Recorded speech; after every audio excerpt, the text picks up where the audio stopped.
My words be in the name of the Father, and of the Son, and of the Holy Spirit. Amen.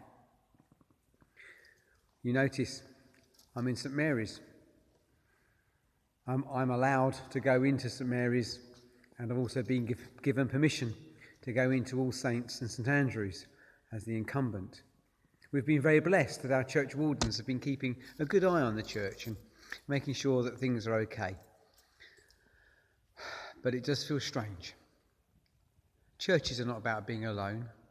Church is about being part of a community. Churches are about being part of a group of people who have the same kind of understanding, compassion, who are on the similar kind of journey, who understand that it's not a solitary journey. It's not about my belief. It's about our faith, our care, our love for each other. So yes, in this echoey church, I feel very isolated. Jesus is very clear to point out that we are going to be different, each one of us. It says, in my Father's house there are many dwelling places. Because actually, to be honest with you, we don't always get along. We often disagree on things. We often have different understandings. And that's beautiful, isn't it? Isn't it? Is it not that when two or three of us are gathered together, we see God in a new way? Because we relate to one another. Yes, in our small moments when we are quiet and silent and prayerful by ourselves, we have an intimacy with God. But an intimacy that is only improved by being around other people. Some people of whom will have a totally different understanding. It's complicated to be a part of community. It's even more complicated when you have to be part of a community and yet isolated from it, alone. But we are never alone.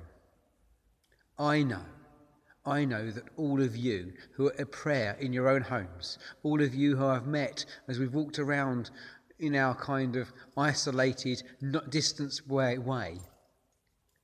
all those of you who I've met have connected. We're together. We're together in this.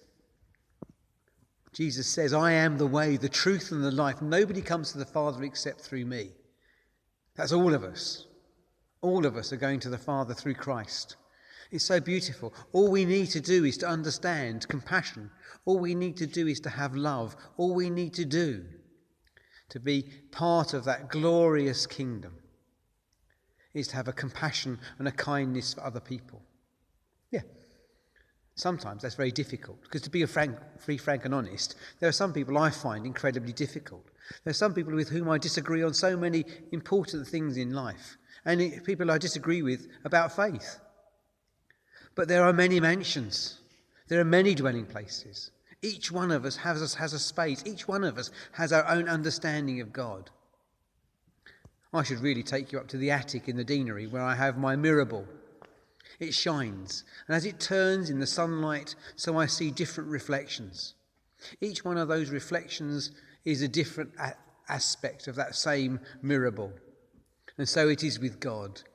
Each time I meet somebody new, they present to me a new glimpse, a new definition of what that God is, what that love is. So, I look forward to when these seats are filled once more. I look forward to going to St Andrews and All Saints and seeing those lovely people who I see week by week and communicating and receiving communion with you. It's going to be fabulous. But in the meanwhile, I stand somewhat isolated in this magnificent building. But I'm not alone. Not only do I have a loving God who steps alongside with me, but I have other people who are on the way, other people who will find their way. So I look forward to seeing you. Not sure how long, but we need to make it safe and careful. So when we finally fill these seats, when we worship together once more in this beautiful place, we shall be truly one body, one love. Amen.